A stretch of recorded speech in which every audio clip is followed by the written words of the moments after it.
I'm not aware of much that happened after the operation, but I ended up here, but also after the operation, I think Mark said I had about 3 or 4 seizures, and then I went into a coma lasting 3 days. And I'm just feeling a bit shocked that there was so much that's gone on, but I have to say that once I did pull round, and I think I distantly heard Mark's voice, and I called out for him, and it was such a relief to think, I wasn't dead really, and that was the start of my recuperation. And well, I know I wouldn't be here, and I don't sound strong, but I really am picking up in my overall general health and my stamina. And this place is, I am indebted to for my survival, because from the minute I got here, the care has been outstanding, and all the nursing and caring staff are so compassionate and caring and loving. I call them the angelic team, and it's hard to even tell you how grateful I am to be here. And Sally, the Davies, the ward sister, is so terribly careful and considerate how she's employing the right people, and I say she's conducting the orchestra of this place, because she's really making sure it's all ticking really incredibly well. And I'm just absolutely grateful if people can help to donate, because these places, I'm sure, find it a struggle. I think most of the way they run is on donations and fundraising. I don't think they get much to sort of the initial package to keep them going is not sufficient to take it along. So I know I've got a lovely lot of friends who are supporting me and have already helped me with my sunrise. I did a sponsored zip wire for the sunrise and raised about 8,000. And when I first lost my hair from cancer, I did a sponsored hair grow for our local church and raised 3,500. And it's all a help, and people are terribly kind. I'm overwhelmed with their kindness, and I'm just so indebted to this place.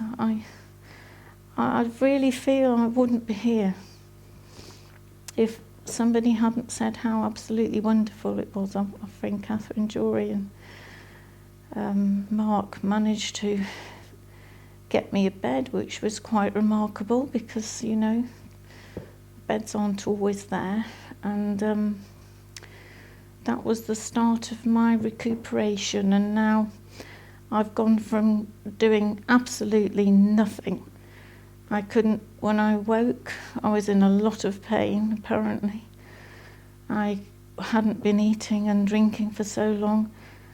My hands had got blistered and red raw from the chemotherapy, and they were just peeling. The skin was peeling, and I couldn't really hold anything. And Michelle, who helps with the physio, nurtured them and soaked them and tried to get the skin off, and now they look like brand new hands, don't they? They're even manicured nails and toenails from the amazing Elaine, who is so sweet, and all these little things make you feel a bit more like part of life, and quite excited to have the progression.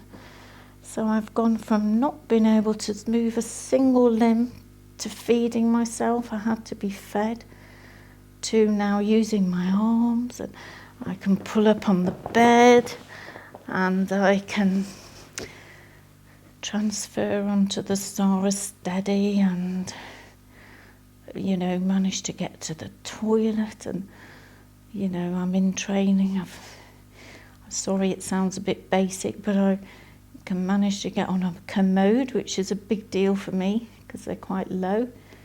And tomorrow I start my Zimmer mini Major Tom training in aid of the hospice, and I'm really hoping to raise a lot of funds for that, and I'm quite excited about it because it's a new challenge for me, and now I'm feeling stronger and I'm more able to handle something like that. So they're going to apparently dress me in a Santa suit, which will be quite silly and lovely. And it'll be a great start to maybe the end of the week when I can, which I'm afraid won't be like Major Tom. He was outstanding. He did so many laps of his garden, didn't he? But mine might just have to be a little round the coffee table lap. You have to do everything within your limits, don't you? And I'm afraid that might be my limit. Even, you know, the tranquility of this place is just so peaceful and loving and kind and nurturing, and the building's so beautiful. Who would ever believe it's so many years ago that they built this, and what a lovely building it is.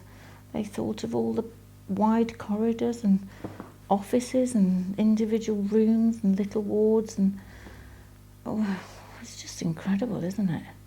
I mean, for its day, it must have been quite something.